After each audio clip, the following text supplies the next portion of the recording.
Okay. Well, my name is Claire Fontenot, and I work with the Botanic Garden Foundation, and we do Garden Discoveries, a program that we have decided to educate the public. And it is on the second Saturday of the month, and it's different programs on gardening in general. This is going to be totally Zoom because the areas outside have just gone through a storm. We're not doing any kind of tour because it's just not available at this particular time. We're going to go ahead and be talking about containers in the landscape. And it may be something that you would be interested in because 3/4 of the time, you really don't want to have a whole lot of flower beds. There's a lot of advantages to dealing with containers. What you're looking at right now is just a multi-use container, has different different plants in it. You'll have the lantana as a spiller, so is the sweet potato vine, and you'll have some dark green. That's what's known as the thriller. We're going to go ahead and talk about that during the talk. And the filler is just anything that you go ahead and put into it. We're going to go ahead and talk about container types, potting mix, fertilizer, mulch, sunshade, plants. In general, what you really want to go ahead and do with decorative containers, and would you really want to go ahead and add them to your landscape. They usually have their use. You want to understand the use of them. They're usually a combination of flower beds and containers. We're going to talk about different types of containers. And since they've gone ahead and started with plastic, you have a lot of different containers. Some of the plastic really look like concrete, or they look like clay, or they look like wood. And they're inexpensive because it's a plastic. Now, what's a container garden? Well, actually, it's the use of plants in an area or a container. It prevents the plants from coming in direct contact with the ground. What you see on the lower left, where my pointer is a clay container with some succulents. You don't have a whole lot of sun, but it's a combination. It's an attractive addition to this particular area. The pot on the right is copper. It would be a decorative pot. You probably wouldn't put soil directly in there. There's no reason why you wouldn't, but 9 times out of 10, it does not have a hole in the bottom for drainage. And it's decorative and used mostly as on a patio or something that you really wouldn't want to have a whole lot of drainage water in the area. Now, the container types, you have clay, plastic, concrete. We don't see a whole lot of concrete now. About 20 to 50 years ago, many planters were made out of concrete. But it's so heavy and it's expensive. And most of the time we like to move the containers in a different area. And if it's concrete, it's pretty much permanent in that area because of the weight. Glass, you don't see a whole lot of glass containers. Glass containers are used more inside than others. Metal is very popular. Wood on a limited basis because wood is expensive and wood does not, even if it's treated, you really don't have it for more than maybe 10 or 15 years. As far as sizes and shapes, there are all different types of sizes and shapes. Now, some are permanent, some are temporary. But as I said before, plastic is the most economical and you've got the largest variety of them. Now, you really want to understand the combination of 2 pots. They're selling a lot of new larger pots with what's known as a liner. Well, that's really a second pot inside the decorative pot. And even though they label it a liner, you can do it by using 2 different pots the same size, and one slips inside the other. If you have a clay pot that's likely to crack if you put a plastic pot on the inside, your clay pot is not as likely to go ahead and crack in the wintertime, because your clay pots are very, very good and they're going to go ahead and have a good drainage. But in the wintertime, the water in the soil is going to go ahead and expand, and it may cause a certain amount of cracks on the thing. You want to match the plants to the container.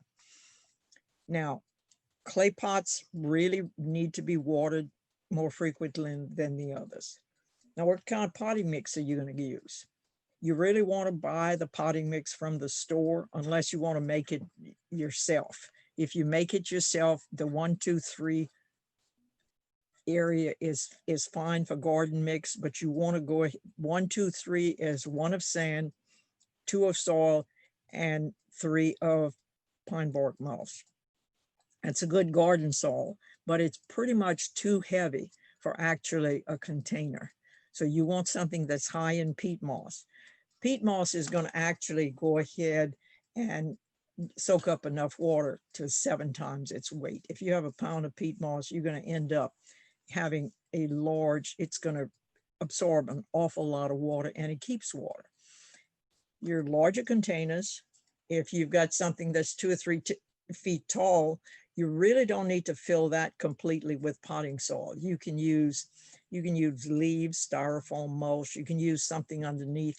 Your plants really only need about 12 inches of soil for them to go ahead and develop very, very well. Even your larger trees that are in the landscape, the root system of those large trees are really in the first 12 inches of soil. Very seldom does it go lower. And it really needs to have it closer to the top of the soil because it needs a certain amount of air. Potting, you in a container, you almost have to fertilize every 2 weeks. Now, the exceptions to that are if you have something like sasanqua trees or some kind of a tree doesn't usually want to go ahead and have liquid fertilizer every 2 weeks. Now, you're going to need to go ahead and water it. If you have something in a container, it's going to need to be watered usually daily, sometimes every other day. But you're really going to go ahead and need to water it more than if it's a regular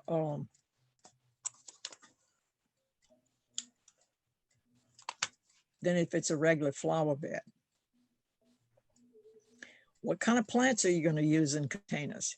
Well, you're going to go ahead and you can use roses, camellias, gardenias, diranthus, just about any kind of shrub. As far as trees, crepe myrtle. Now, not a 30-foot crepe myrtle, but a lot of crepe myrtles right now are 8 to 10 feet tall. Your citrus, sasanquas, you're not going to go ahead and get as much fruit on a sasanqua tree if it's in a container. Now, if it happens to go ahead and be a kumquat, it's going to be fine. Loquat, your vines, just about any vine that you have would be fine. Your moon vine, your passion vine, any of your annuals. Now, annual plants are the plants that you're going to go ahead and need to plant every year. They grow from seeds. Vegetables, tomatoes, eggplant, all of that can be grown in containers. As far as herbs, most herbs can be grown in containers. And as a general rule, people think of herbs in containers. Now, you want to go ahead as far as fertilizing them frequently.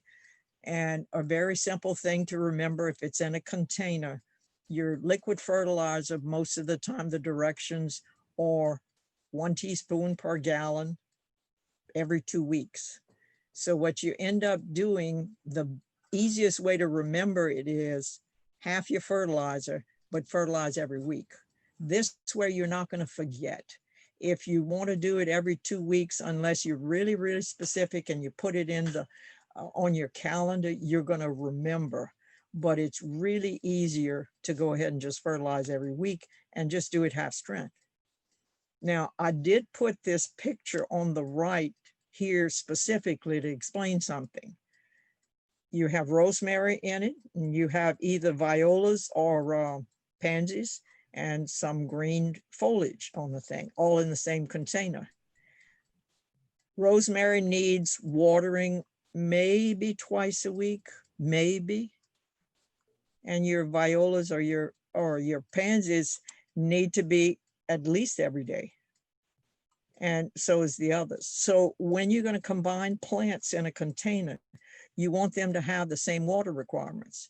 You really want them to have the same sun or shade requirements also, because that's the only way that you're going to go ahead and have success with them. Now, as far as replacing soil yearly, it all depends. And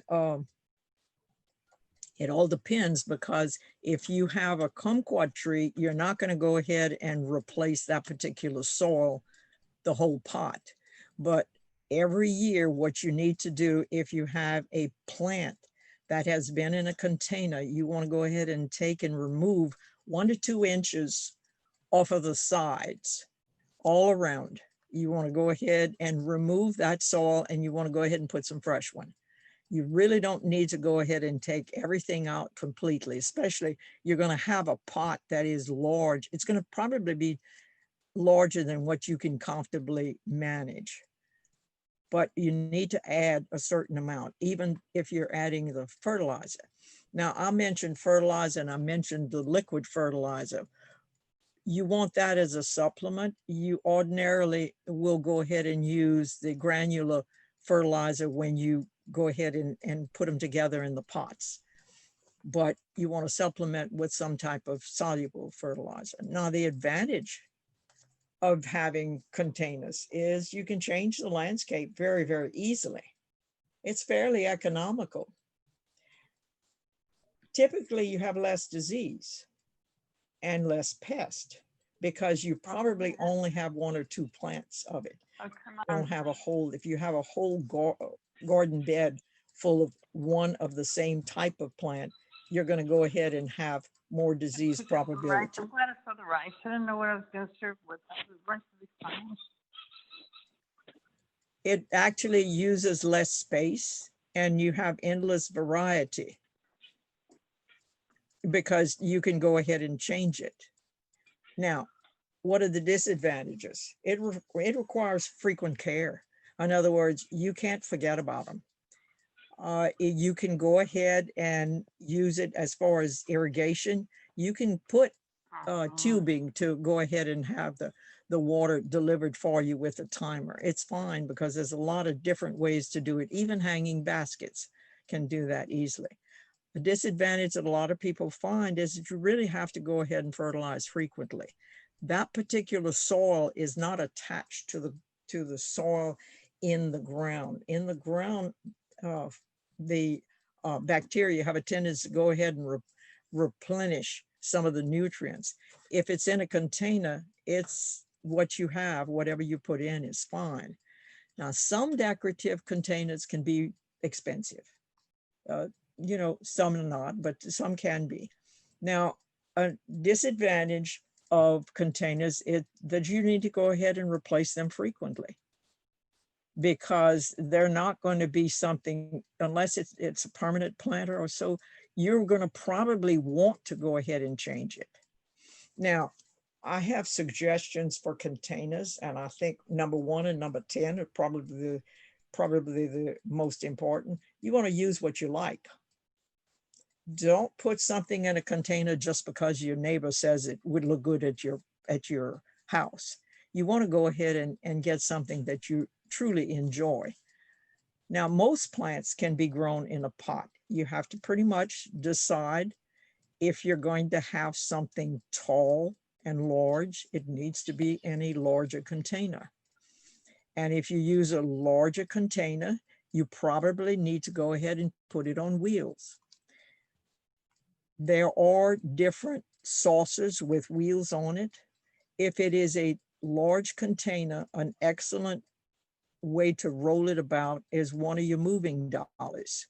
They come fairly inexpensive at Harbor Freight, and you put the plant on it and you move it wherever it wants. If you're somebody that wants to go ahead and move that plant often, I would suggest leaving it on the rolling area. It's much easier that way. It's an advantage also because then that plant is not directly on the concrete that a lot of times is extra hot in the summer and it's cold in the winter. Now, don't neglect them. Some can deal with a certain amount of neglect. As far as watering, it really needs watering. If something that you have needs pruning, that's really critical to taking care of them. You want to, containers look better in a group. Now that means if you have more than one, there are a lot of containers, and I'm going to show you some samples that are actually what's known as specimen pots because you only have one. You really don't want to have a whole lot of them. Now, if you have permanent plants, you want to put them in a single container. What I'm talking about is like Japanese yew, or let's say a bay tree. You want to not have that in the middle and have a whole lot of plants on the root system of the plant itself. So you want pretty much to have them in a single container. Now, single season plants, what do I mean about that? Well, if you have something that blooms in the spring and something that blooms in the fall, they need to be in separate pots. So if you have 4 or 5 plants that are in a pot, and you'll see some, you really want to have all of them that are going to really, they're going to bloom in the summer or so. Doesn't mean you can't mix perennials, because that would be fine.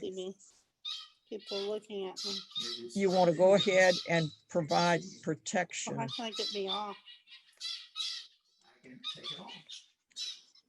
You want to go ahead and provide protection for the winter and spring frost. Now, there's 2 things that you need to remember.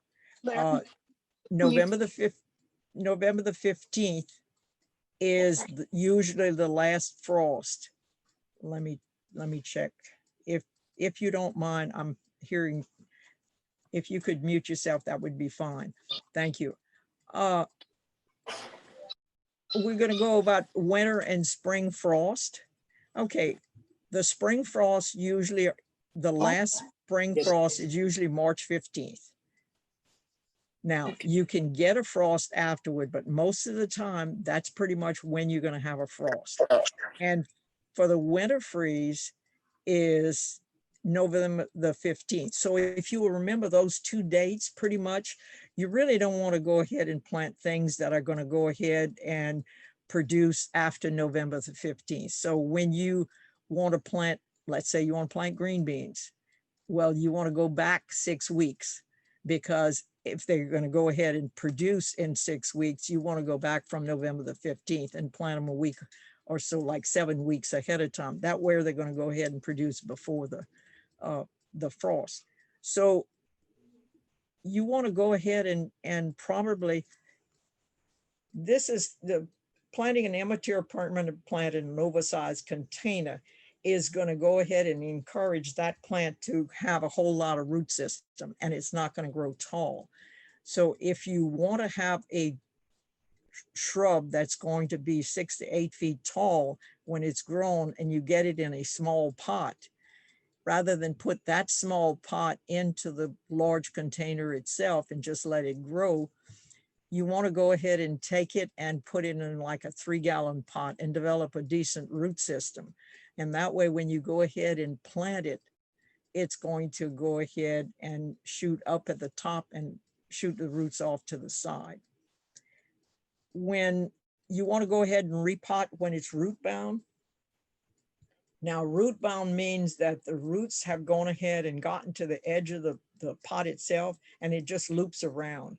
So what you want to end up doing, you can actually keep it in that same size pot, but what you want to do is take it out and you want to cut the root system, and you want to cut off about 1 inch all around the inside where it hits the pot, and put some fresh soil.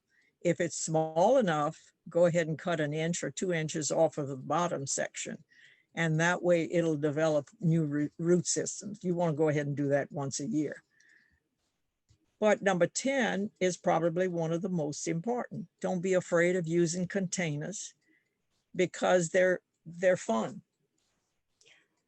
We're going to go ahead and show you some different things that I hope that you might be able to use in your landscape. This is an area what you're looking at right now.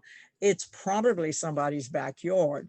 They've gone ahead and combined, and you've got a lot of foliage plants. I'm assuming that it's more shade than sun. As you get closer to the house, you end up having large containers with different plants in it. If you'll notice, and I want you to be aware of this, because you really don't have to have all of the same kind or all of the same size. If you put them together in an interesting pattern, you're going to be more satisfied with it. Now, decorative containers, most often, if you have a combination of plants, and I'll show you some that have just one type of plant or different ones. Your thriller is the tall one, and it immediately catches the eye. Your spiller is something that just kind of drapes over the container. And your filler is for all the empty spots. If you really think about it, and next time you see a flower arrangement, think to yourself, well, it's the same way when you're going to go ahead and do the pots. Now, what you have in front of you right now are decorative pots. They're all clay.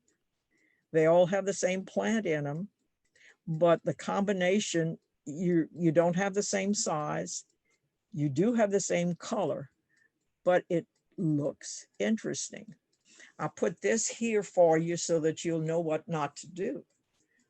This has two plants, and it looks like maybe a window box or what you call a patio pot. Patio pot is basically very similar to what's a window box, except that patio pots are on the patio, obviously. They're usually about maybe 8 inches wide and usually 2 to 3 feet long. A lot of them are rectangular and they're longer than this. They've got 4 tomato plants in here. If you take collectively for the plants to grow and for you to get produce, is you would need to have this area and you would have 2 plants probably in both of these. You know, this is something you may even think about, and I don't have a slide for it, but you can actually buy a bag of potting mix and punch holes in one side, put it on top of any part of the ground rather than concrete. And then on the opposite side that you punched, I want to say 6 or 8 holes, you go ahead and punch in a square and you can grow a tomato plant or something. You don't have to have it in a container. You can leave the soil in the same bag that you bought it at the nursery and water it. And at the end of the season, you'd have nothing invested. You've gotten what you wanted, and it works. Now, you would only use that soil for that particular season. You would get a fresh bag for the following year, but it's one thing that we're in a disposable society, and we need to go ahead and take advantage of it. And you get good results from it, but you can't put a whole lot of plants with a regular bag, 2 by 4, so to speak. 2 tomato plants would be plenty. Probably 1 would be better. You could probably get 2 or 3 cucumber plants or parsley. You could get 2 or 3 of those. This is a container, and it's clay, and it's succulents, and it seems to be on somebody's ledge. You've got some sedum in the middle, and it makes it interesting. Probably does not need to be watered very often, and because clay is going to go ahead and drain. That's one of the disadvantages of clay pots, is that they really need to go ahead and be watered more frequently. The advantage of it is that the plant that you have in a clay pot seldom will go ahead and suffer because of too much water. The decorative pot on the left-hand side of the screen, is that a decorative pot? I would think that the green that you see on the top is not really a plant. It's probably from the background. So you can actually use decorative containers without plants, just in with your other plants. Now you'll notice the 2 containers that you see on the right-hand side have a good mixture of foliage color changes and textures. You want to always be aware of texture. You want to be aware of color. But if everything is all exactly the same texture, it's not going to be quite as interesting as the other. Here we have two different styles. On the left, looks like it's clay. I would make the assumption that is probably plastic that looks like some other substance. If you'll notice, they've all got saucers, and not all of the plants in the pots are exactly alike, but it's an interesting arrangement on a porch, and it adds to what you have right there. They're not one next to each other like soldiers, and that's fine. And it wouldn't be a bad way if you did have them that way, except that when you're having a triangle, it's a much more interesting place. Now, the ones on the right is a common way to go ahead and use containers.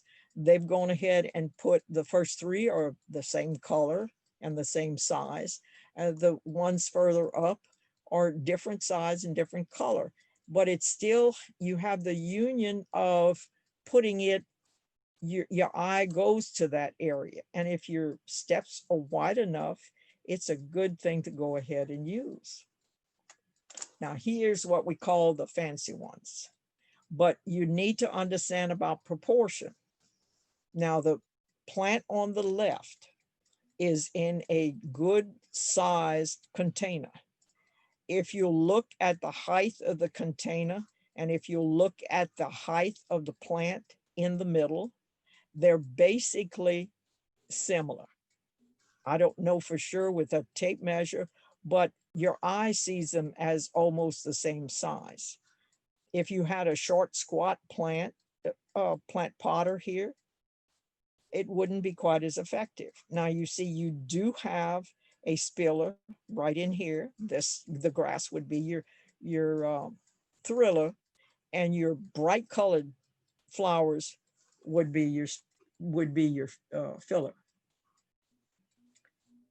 If you look to the right, there's two large containers, and the way I'm looking at it, it kind of looks like concrete or some kind of heavy stone. 9 times out of 10, this is probably plastic, and it does very, very well.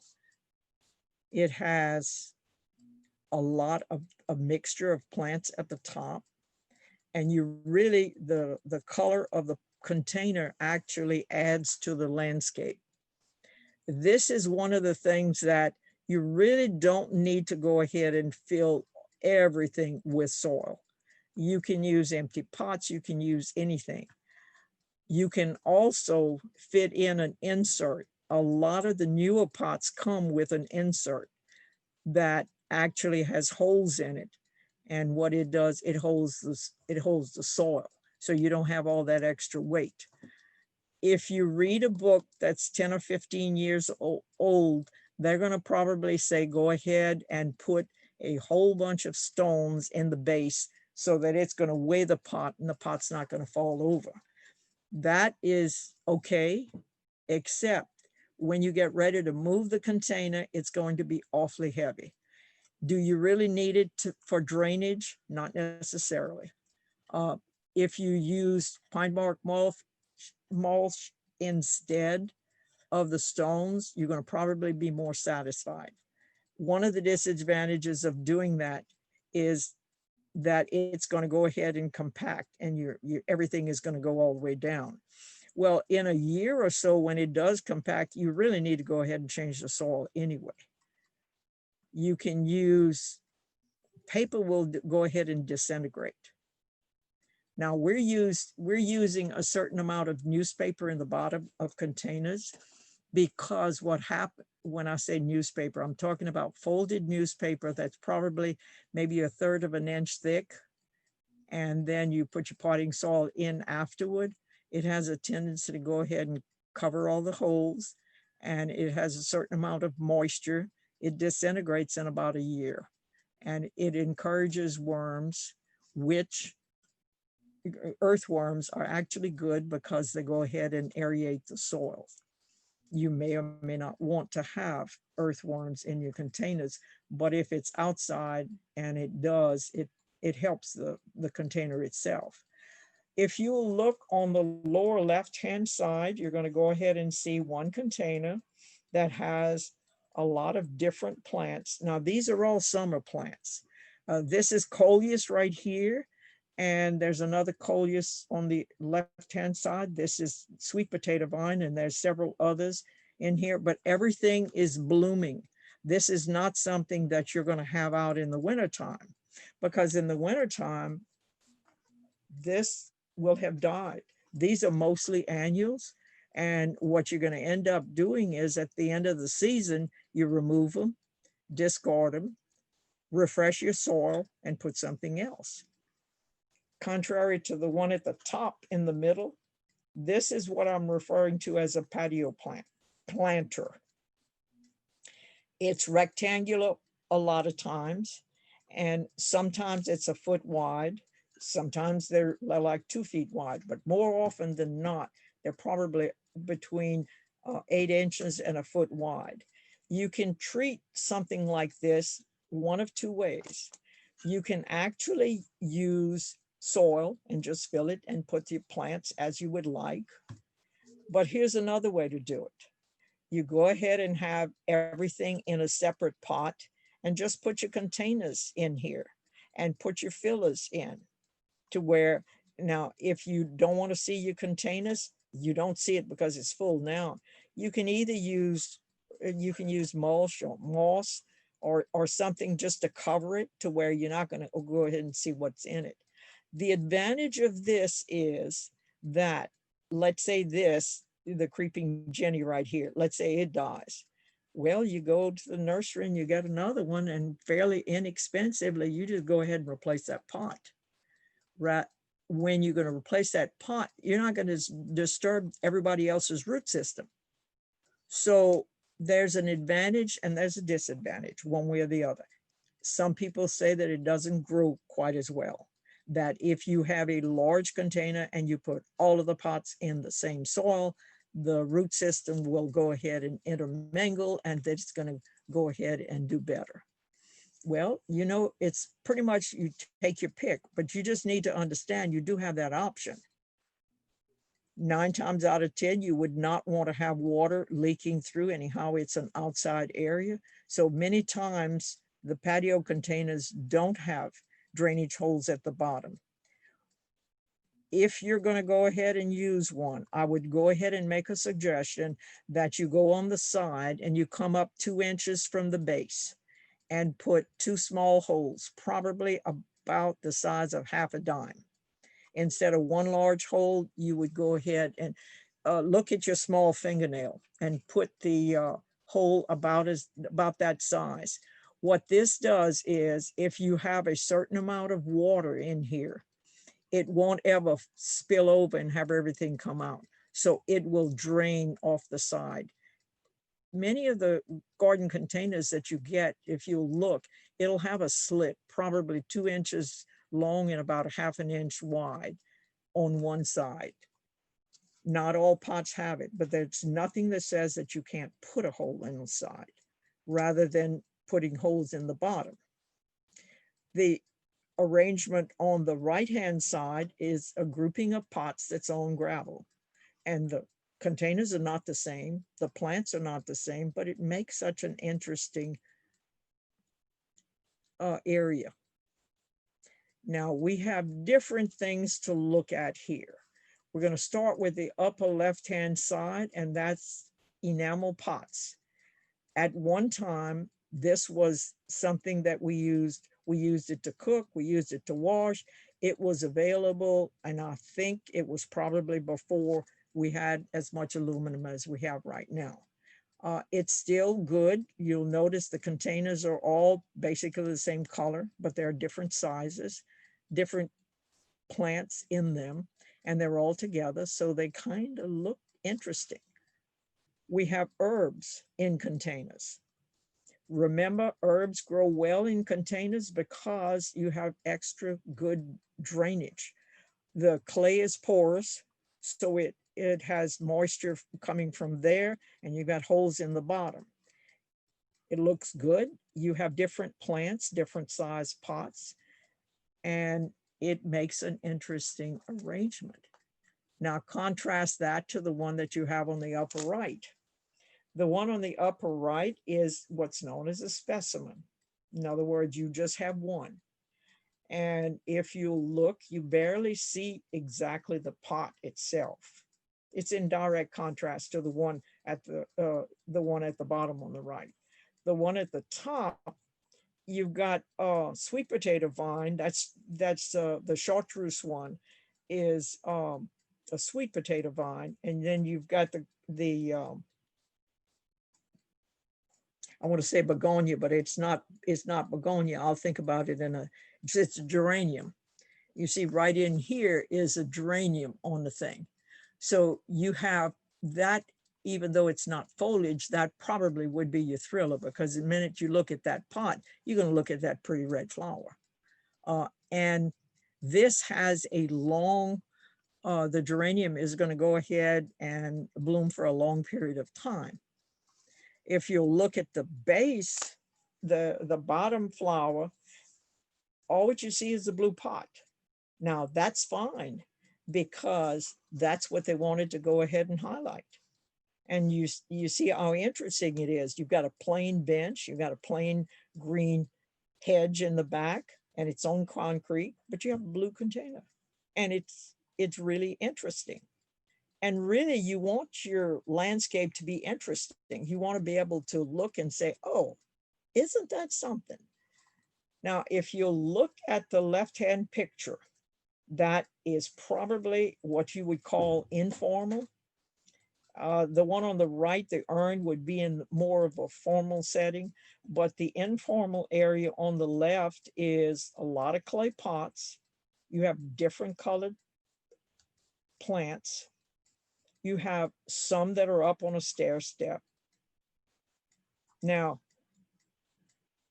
the pot holders are interesting. They are going to go ahead and use, you don't see them much around here, but you see them elsewhere. They will go ahead and have a wire frame for a Christmas tree, coming up from the base to the bottom. And they will go ahead and put pots of poinsettias. So you have a gorgeous Christmas tree, but all what it is pots of poinsettias. Obviously, this goes on the inside of the house as decoration, and I'm sure it's quite expensive, but it really makes a show, and that's pretty much what you want to go ahead and do. When you're looking at the urn on the right-hand side, it's obviously probably copper. You have a grouping of plants. Seems like there's not any air that can get through. Well, that helps you with weed control. And it's something that that's why you probably need to go ahead and fertilize more. You want everything to look nice in this one container. And if you had the same plants in a flower bed, you would probably need to go ahead and put 10 or 15 inches of space in between the two. So it's tricky. And do you always have success? Not really. But if you're dissatisfied with what you have, you'll go ahead and take a trowel and you just go ahead and take out what you don't want and replace what you do want. Just remember to keep your watering, how much water this plant is going to need, how much sun it's going to need. You don't want to put a plant that has something that has to have sun and the other one has to have shade. Well, they need to be in two different places. Notice the pot that you have on the upper left.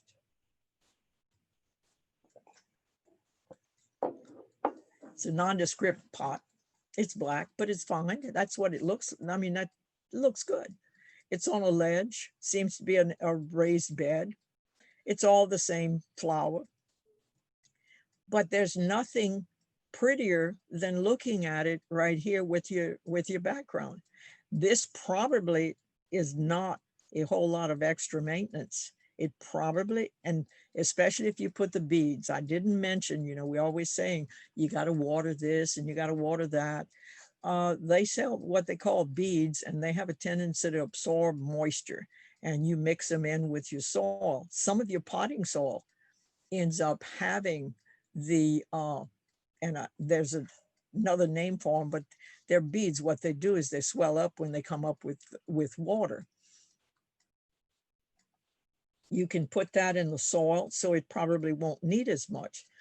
There's another way that you can go ahead and help your moisture by going ahead and adding mulch. As a general rule, most people don't think to add mulch to potting plants. And incidentally, this container right here that I have my clicker on, 9 times out of 10, when you're potting, you want to go ahead and put something big as this. I would go ahead and put at least 2 inches of what I call headspace. In other words, you really don't want to have your soil all the way up to the brim of the pot itself. You want to have a space to where when you water it, it can go ahead and just filter on down. You want to go ahead and have your mulch on top. So the combination, in other words, your mulch is going to be 2 inches below. Now, this is a container with a whole lot of different, that's probably what the size of a whiskey barrel. And you have a saucer underneath. You really want to go ahead, and this is interesting on the thing. This is probably Blue Days, and this is probably Gaillardia. But the combination, and you see against the brick, you want to notice where your container is going to be, because you want it to go ahead. Sometimes you want it to blend in. Sometimes you really want it to go ahead and actually get your eye to it. Now, you see, you're not going to pass this without looking at it, because it's going to draw your eye to it. Now, the containers that you have on the right are all like the galvanized bucket. If you look, yes, they're all containers, and you've got holes in the bottom. You've got different containers, but they're all in a grouping, and it makes an interesting place, and it doesn't really take that much space. I have this picture on the left so that you can see that you can make your own arrangements with clay containers. You can actually, now if you can actually add some height to it. Now, if these were all at the same height, it wouldn't be half as interesting. Do they stay here without falling down?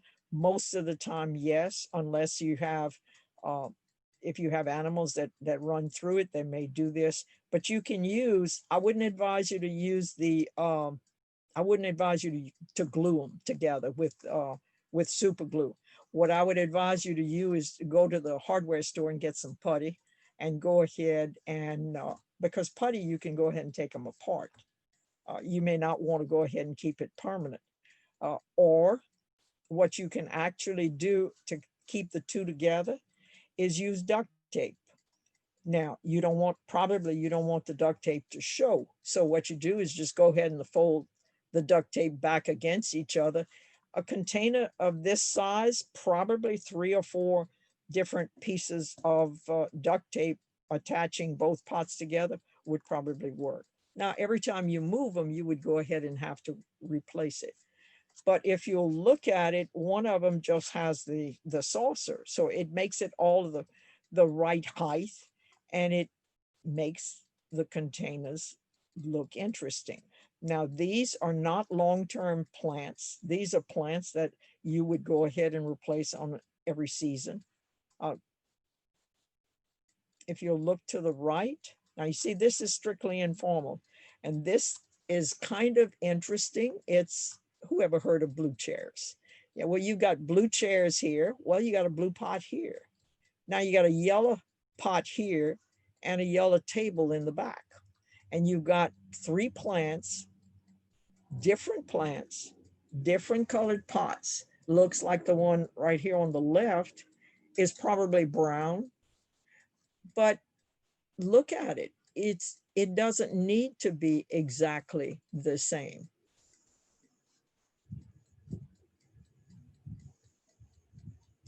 The picture on the left, I almost took out because it's kind of difficult to look at, except that it's so cheerful. I had to look at it.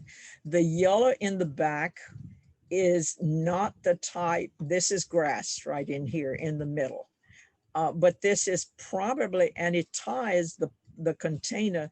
This is probably a garden bed that they've got some pretty yellow flowers on the thing.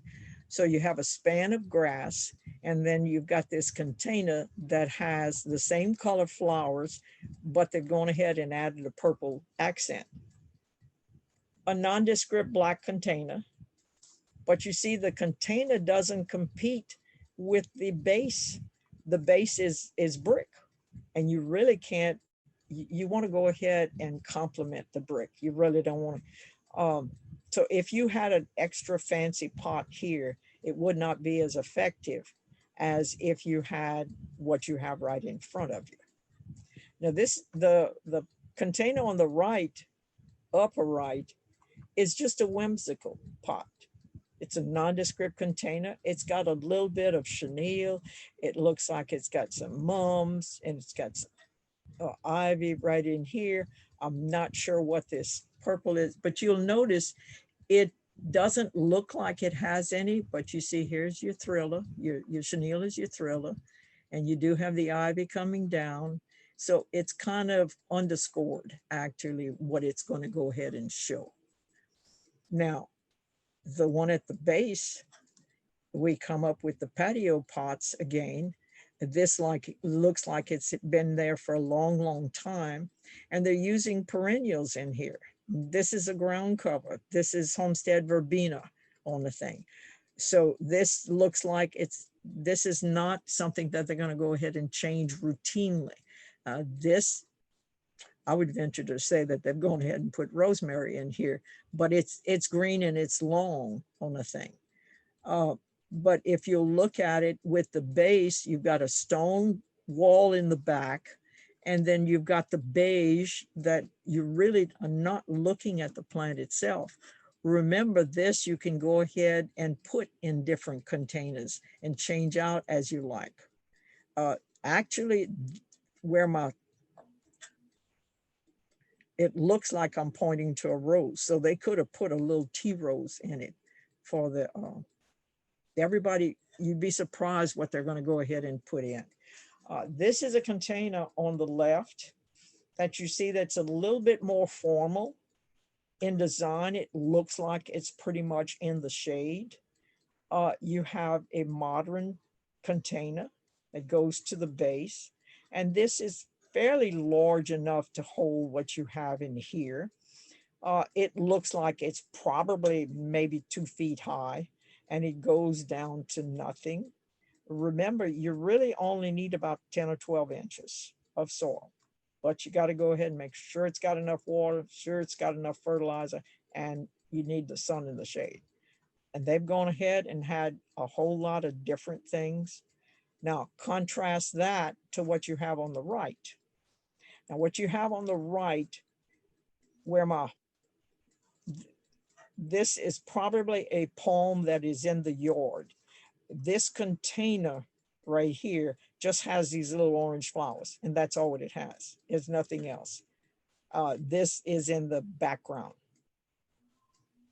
So it's on the edge of the lawn. It draws your eye to that area. And I'm sure that it is not that, it doesn't take a whole lot of maintenance on it, but it is nice looking. One of my favorites is what you're seeing on the left-hand side right here. Now, this is fountain grass.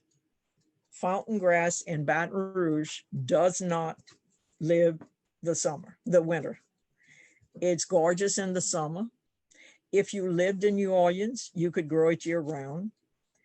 But notice you've got a basic container, and the fountain grass comes just high enough to where it's over where the white, looks like a patio with a white fencing on the side.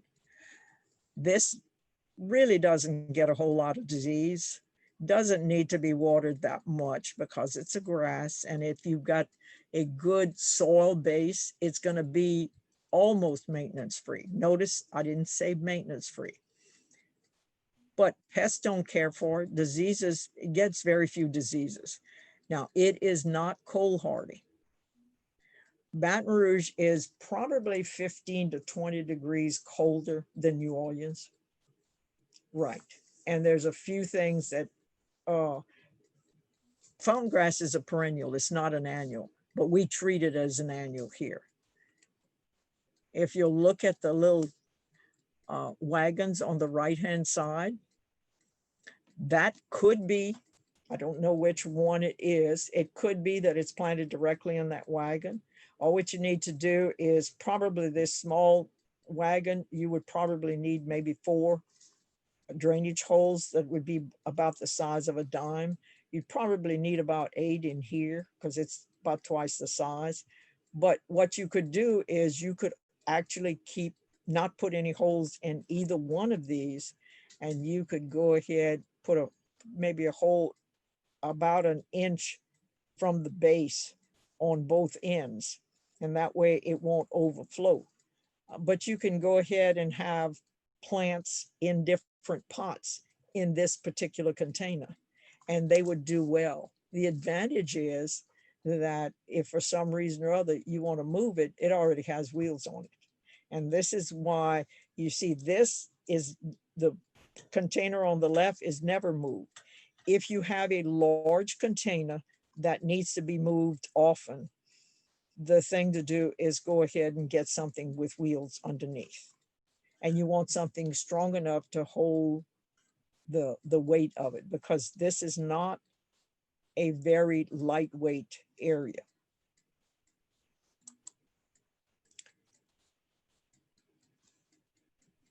The picture on the left is a good example of grouping of pots. You'll notice they've gone ahead and the pots are basically all neutral in color, so they blend in. And the porch, now, we don't have any drainage containers on that. This porch might not be wood. This porch might be concrete planks, because a lot of times the porches and we have something that looks just like wood, but it's actually concrete, and it works. This is very easy to go ahead and fertilize and water.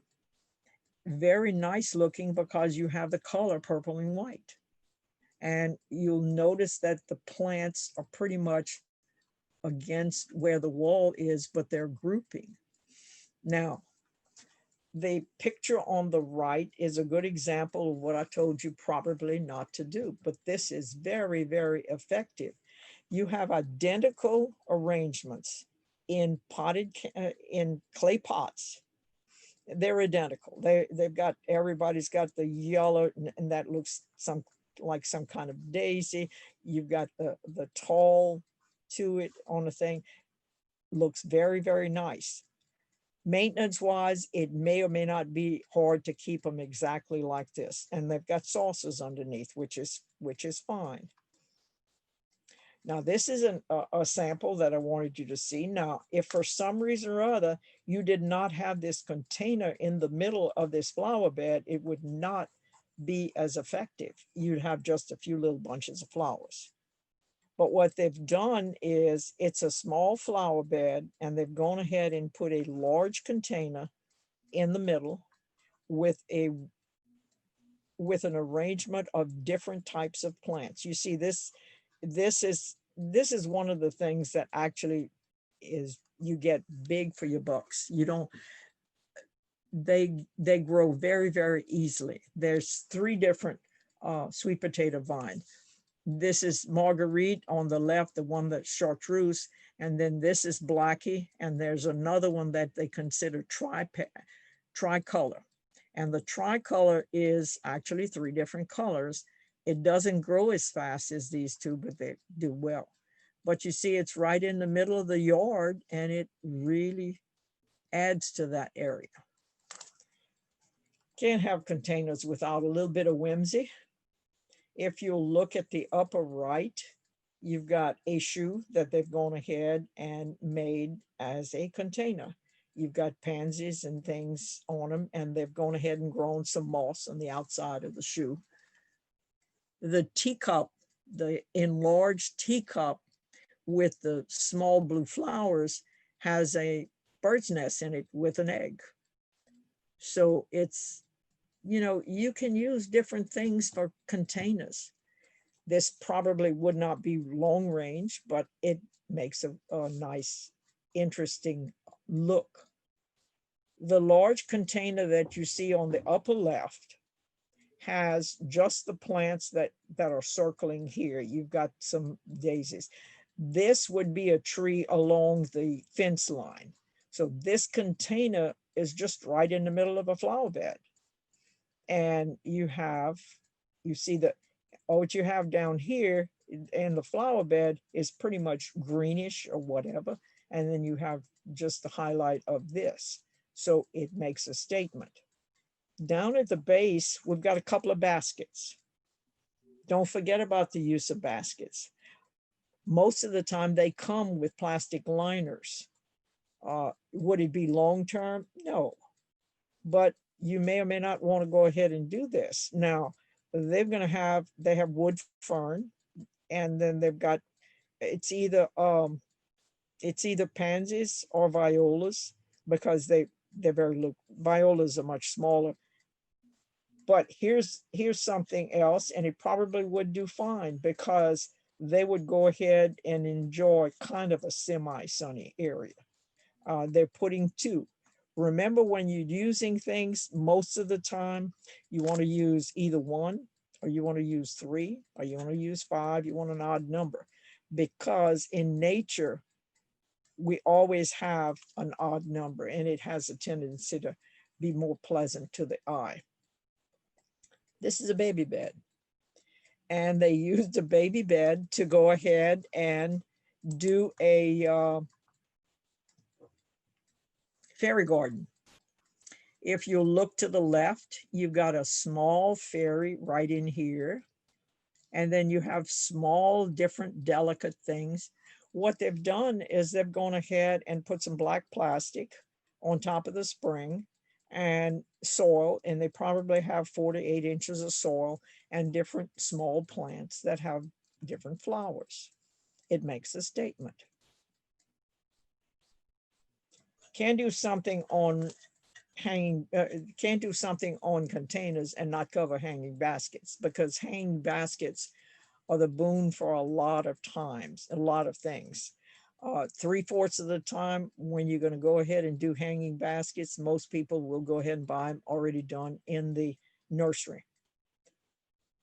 And that's fine, because you buy it, you put it up at your house, you water it, and that's fine. What you want to do is you want to have enough water. When I mentioned water before on containers, this is hanging up in the air. Hanging baskets need more water than a container on the ground. So always remember that. When you bring something from the nursery, that plant probably has had the benefit of fertilizer maybe twice a week, a mild fertilizer, but they go ahead and put it in their watering system on the thing, to where they want them always to look at the peak performance. So if you bring something back from the nursery, you want to go ahead and be able to feed it once a week at least, to where it's going to go ahead and stay good like this. The one with the cocoa, the wire with the cocoa or with the plastic, they're coming right now. There's something that you can buy to where you're not going to have water to drip underneath. Many people will go ahead and put hanging baskets in an area where when they water, the drip will go either on a garden bed or something else, to where it's not a problem. It's one thing that you want to go ahead and enjoy, because they really don't take that much space. This is different. This is something somebody went ahead and built. Looked like a box, and you've got 2 urns right on the side, and against the old brick, it makes a good show. This is summer. The plants that are in here are not going to go ahead and be winter hardy. The coleus, there's a box right in here, and you see the coleus on the bottom, and this is the sweet potato vine. I'm not sure what the plants are in here, but the combination of the three, and if you'll notice, the windows have the pane right in here. So this would be something now in the winter time, you could go ahead and put something, you could put mums in the base. You could leave this just mulch. You wouldn't necessarily have to have a plant. You can treat it any which way that you would like.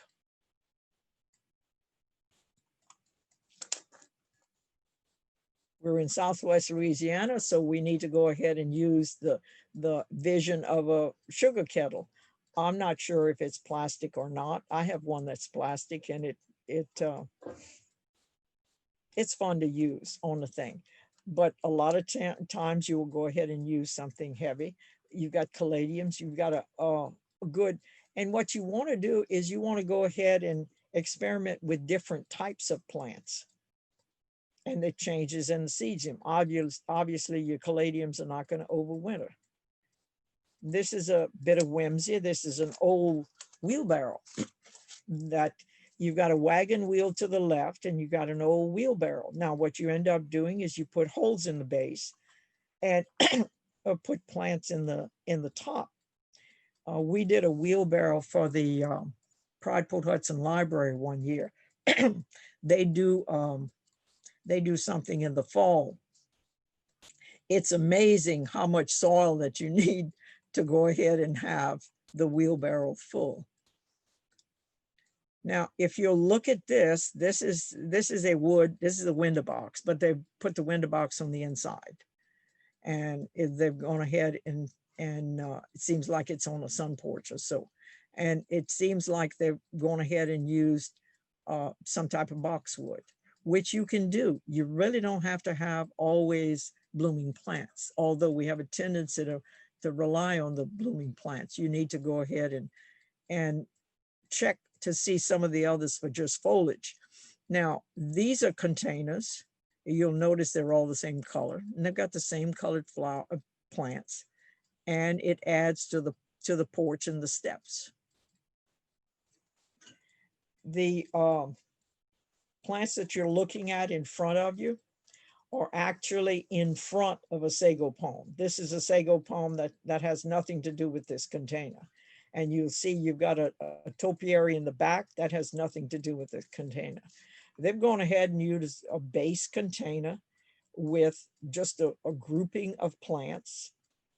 And you don't have a whole lot of flowers. You have some yellow flowers, the purple ones, which I'm not sure. I guess it's Angeloni.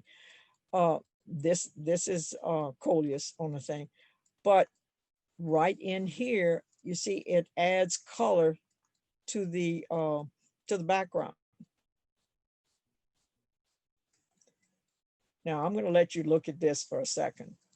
I put this in here deliberately so that I could tell you that this container is not large enough. This is a tree, probably maybe an understory tree, don't know for sure, doesn't matter. This container needs to be this on the left where my marker is, that's the drip line. Okay, any tree is going to have 1.5 times the drip line. That's what the root system needs. Now, in general, this tree could probably go with a pot that was as wide as this windowsill. Here's a second thing that you need to be aware. What I'm telling you is it looks good for a photo and it's on the thing, but it probably won't grow unless we're doing bonsai. And when bonsai, they're going to go ahead and use root system and they'll go ahead and root prune on the thing. It's different. We also have plants in the bottom, right in here. This is what you want to probably get away from, because anytime you want to fix this plant, Anytime you want to go ahead and change whatever plants you have on there, you're digging in the root system of the tree itself. You see this tree, the tree roots are going to be in here. They're going to be about 12 inches. Now, it's going to get root bound and you're going to have roots in the bottom on the thing. But for this tree to do well, it needs to be in a larger container. If you want to go ahead and use, because people really have that in mind, and if you want to do it, I'll tell you how to do it. You want to get a large enough container, and instead of using mulch on your top of your soil, you want to plant your tree instead of 2 to 3 inches for headroom, you want to leave a space of about 12 inches. Now we're going to figure on a plant. We're going to figure on a container. Let's say a container is 3 feet high and you want to plant some type of a bay tree. But you really want to have something underneath that bay tree that you can look at, a different plant. Well, what you want to do is don't use the first 12 inches of your pot. You want to leave that, you want to leave a place to be able to go ahead and put small pots on top of the soil. Now that's not going to bother your root system of your tree. If you put plants in the soil mixed up with the root system, it will. But if you go ahead and plant it, you see, if you have a 3-foot container, you put 1 foot of it down and you plant it in the bottom of the pot and you're going to have the pots in there. The simplest thing to do is to go ahead and put your tree in there. And if you want a different color, just go ahead and add several pots with the different color on the side. But it can be put if you want it in one container and it won't hurt the plant. And you're going to get good results with the plants that you go ahead and add. You know, the problem with the putting them in here is you're going to have problems with the tree because its roots are going to be disturbed. You're going to have problems with the plants here because this tree is going to take whatever fertilizer you put in the soil. It says me first, and it works. I mean, that's just the way it is. Needed for you to look at what is known as an insect hotel. This is for beneficial insects to go ahead and reproduce. You know, we have so many insects in the environment and we always think about sprays. Well, what you want to do is try not to spray because you'll have maybe 1 or 2 insects that are going to give you problems, and you probably have maybe 1,200 beneficial insects, and they have a tendency to go ahead and balance off.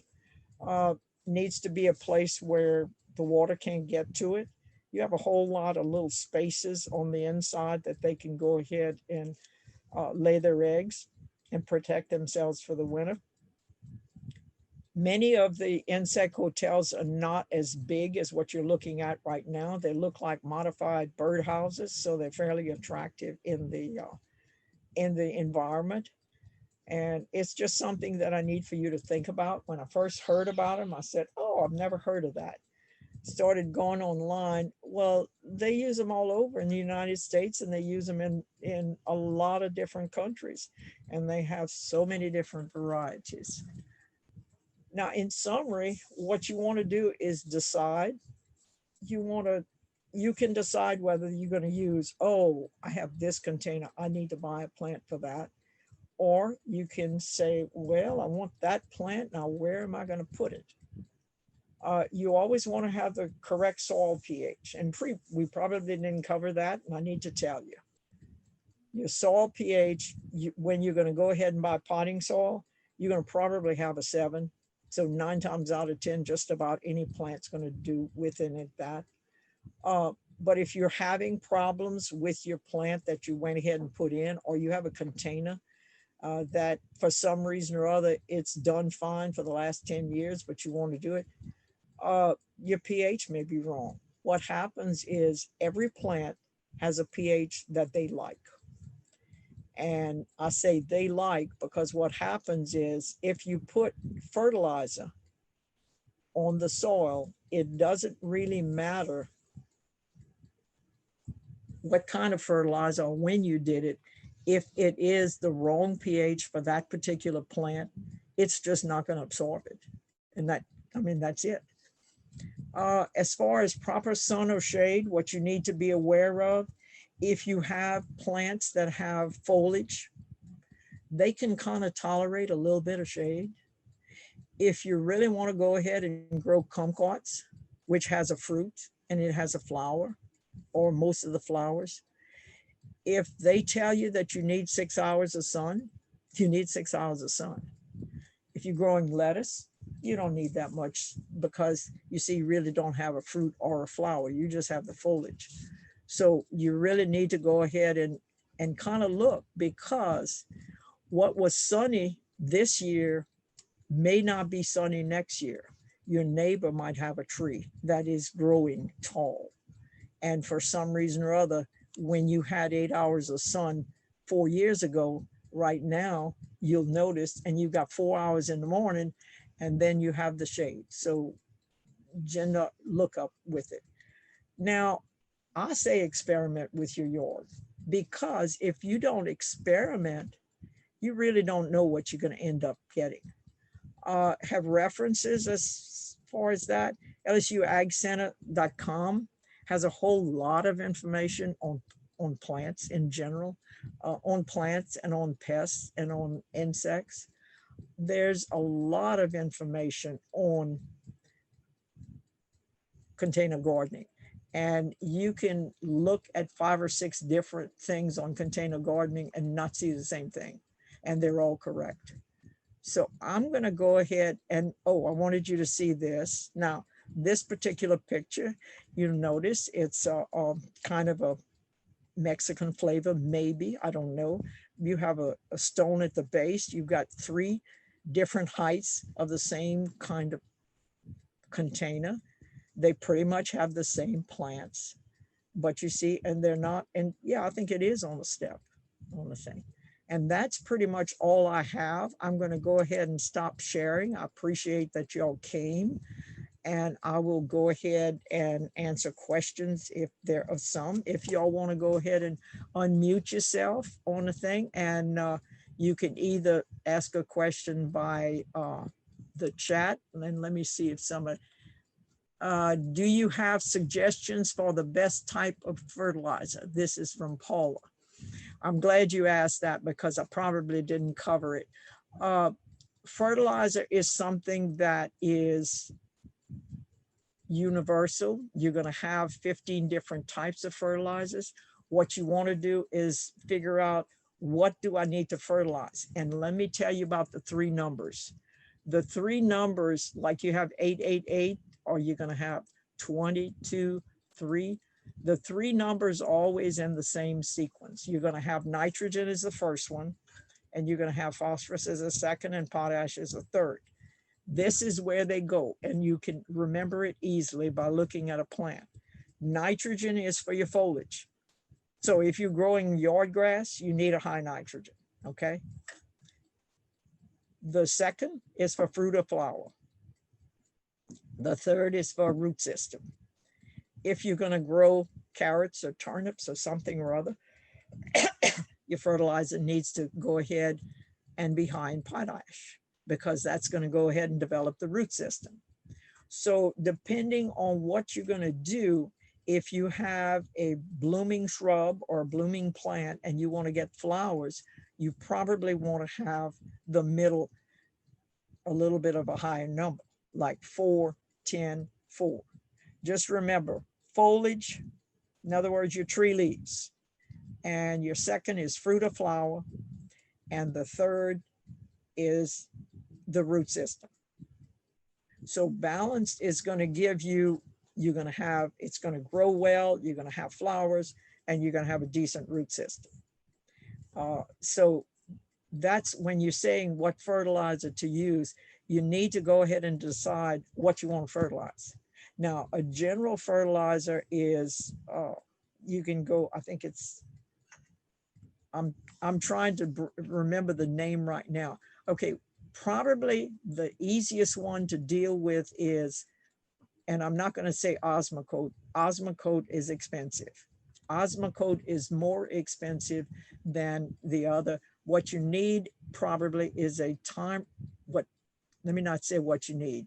What you're probably going to get good results from is what's known as a time release fertilizer. And it's going to say it on the bag. You used to be Nursery Special had it. It was a name brand. It was 1266. But a lot of times Clegg's has one brand and I can't remember. But what you're looking for is time release fertilizer. And most of the time, the fertilizer has a higher nitrogen than a base, but you need to go ahead and look at the three numbers. Just like Miracle Grow, not all Miracle Grows are exactly alike. Sometimes you'll have like 23.3. When I say Miracle Grow, I'm talking about, because Peters is another that is water soluble.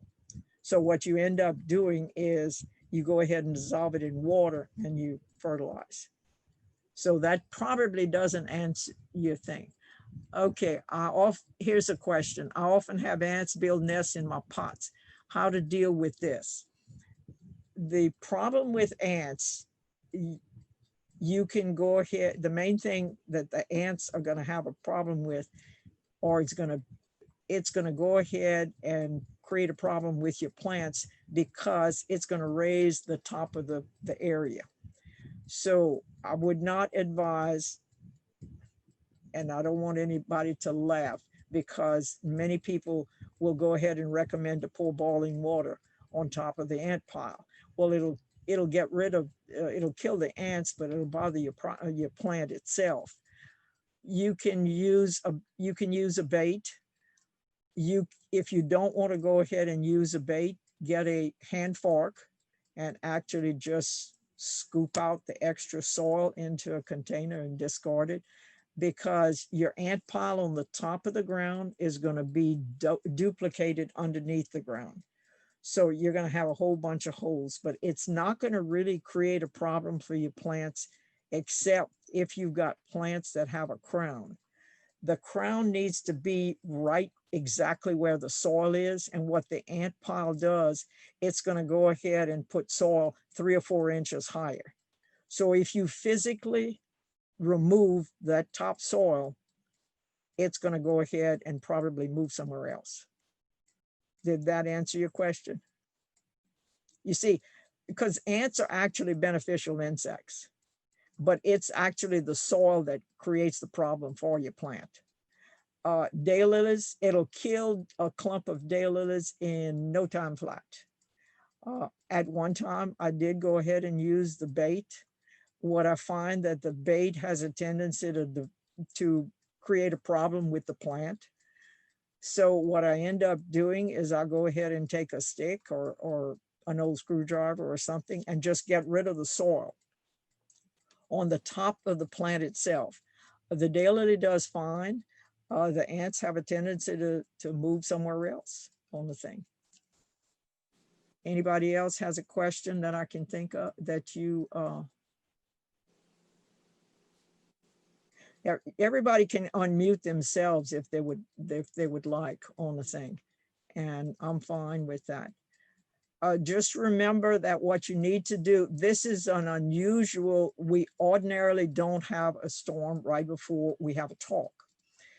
But the Garden Discovery series is going to be a monthly thing that's going to happen on Saturday morning, but it's going to be the second Saturday of the month. And it's going to be at 10 o'clock and it's going to be under Zoom. So you're welcome. We're going to have different subjects. I don't have the schedule in front of me right now. If Kay is still here, she may or may not remember what we have next. But I do. Can you hear me? The next yeah. is using natural materials to decorate for the holidays. Oh, that should be interesting. Using natural materials for decorating on the holidays. And do you have a date, Kay? Yes, that's the second Saturday in November, November 14th. November 14th on the thing. So put that down because that should be interesting. And John, do you have any thing that you want everybody to know before they leave? Because we're going to go ahead and we can stop the meeting when we're finished. Do you have anything? You can unmute yourself.